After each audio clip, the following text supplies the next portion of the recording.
Salut à vous, petite et grosse tentacule, petite vidéo du lundi où je vais pas raconter ma life parce que je suis sur Palmnet donc c'est de la merde à mettre en ligne. Tout ça pour dire que j'avais envie de parler du D6 qui règle tout en 1 D6, 2 D6 ou 3 D6. Mon petit côté que j'aime bien utiliser à la maison quand je sais pas elle est où la règle dans un livre ou que hop, comment régler une situation. J'applique voilà les 6 variantes théâtrales d'une solution à une action, à savoir oui et oh j'ai une réussite critique. Les PJ arrivent à faire ce qu'ils voulaient faire et en plus il y a un truc imprévu très positif pour eux. Oui, ils arrivent et puis ils arrivent. Point barre. Oui mais ils arrivent mais il y a un problème un peu délicat à utiliser. On revient dessus juste après. Non mais ils y arrivent pas, mais il y a quelque chose qui peut aller dans leur sens. Non, bon bah ils y arrivent pas, hein, facile. Non, ils y arrivent pas et ça va puer du cul, tout simplement. Oui mais, non mais, sont à peine plus délicats. Alors déjà, quand t'es pas habitué à ce système, des fois t'as vite tendance de faire que le non mais soit plus avantageux que le oui mais. C'est un truc à éviter. Pour essayer d'éviter ça, en fait, ce qui est assez simple, c'est que dans le oui mais, les personnages ont réussi l'action, mais ça leur coûte quelque chose. Donc en fait, vous leur laissez le choix de sacrifier voilà une de leurs sources, qu'un contact soit à l'hôpital, enfin ce genre de choses, et vous leur voilà s'ils sont un peu tout perdus, vous leur donnez deux trois options. Voilà qu'est-ce que tu perds dans l'histoire, qu'est-ce que ça te coûte de réussir ça. Enfin, si on en est à crocheter une porte, c'est vrai, t'as réussi à ouvrir la porte, mais t'as pété ton truc, t'as pété ton matos. Le non mais est plus délicat au sens, il va avoir deux possibilités. Est-ce qu'on est sur une action fermée, du tout ou rien, en fait, je réussis ou je réussis pas. Exemple tout bête, c'est je saute un ravin. Toi faire un non mais t'es crabouillé au bout et en fait le mais peut pas avoir de sens. Ou est-ce que c'est une action qui peut se retenter?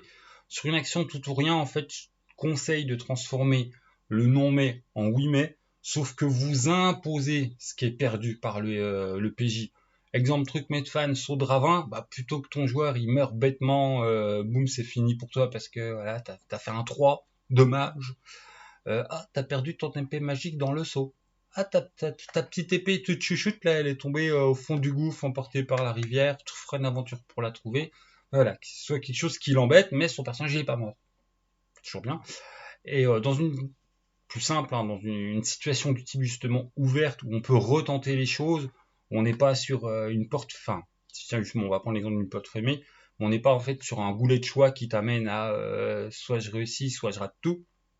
En fait, c'est de faire que l'action elle est retentable, mais qu'elle se complexifie. Si on en est dans cette histoire de crocheter une porte, bah, c'est effectivement t'arrives pas à la crocheter, machin, machin, mais pendant que tu es en train de la crocheter, tu remarques que il y a une fenêtre ouverte au troisième étage et qu'il va falloir que ouais, vous escaladiez tout pour aller voilà, pour aller à la fenêtre. Donc l'action globale, rentrer chez le bourgmestre machin pour aller fouiller dans son bureau, cambrioler un truc, elle reste là. Bah, vous êtes à l'extérieur. Le but c'est de rentrer à l'intérieur. Seulement le crocheter la porte ne marche pas, mais il y a une alternative qui se présente.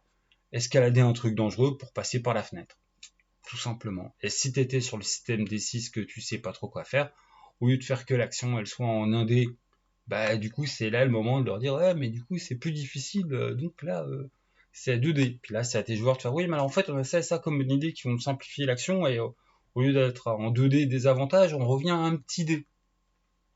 Enfin bon voilà, c'est ça l'idée. Il y a j'ai deux trois manières de complexifier le truc à la maison, mais le but c'est de faire une petite vidéo simple. Donc quand tu es dans un jeu que tu sais plus comment ça marche, ou tu trouves plus telle page de règles, ou tu as juste à estimer est-ce qu'on est sur une situation normale, tu jettes ton D6.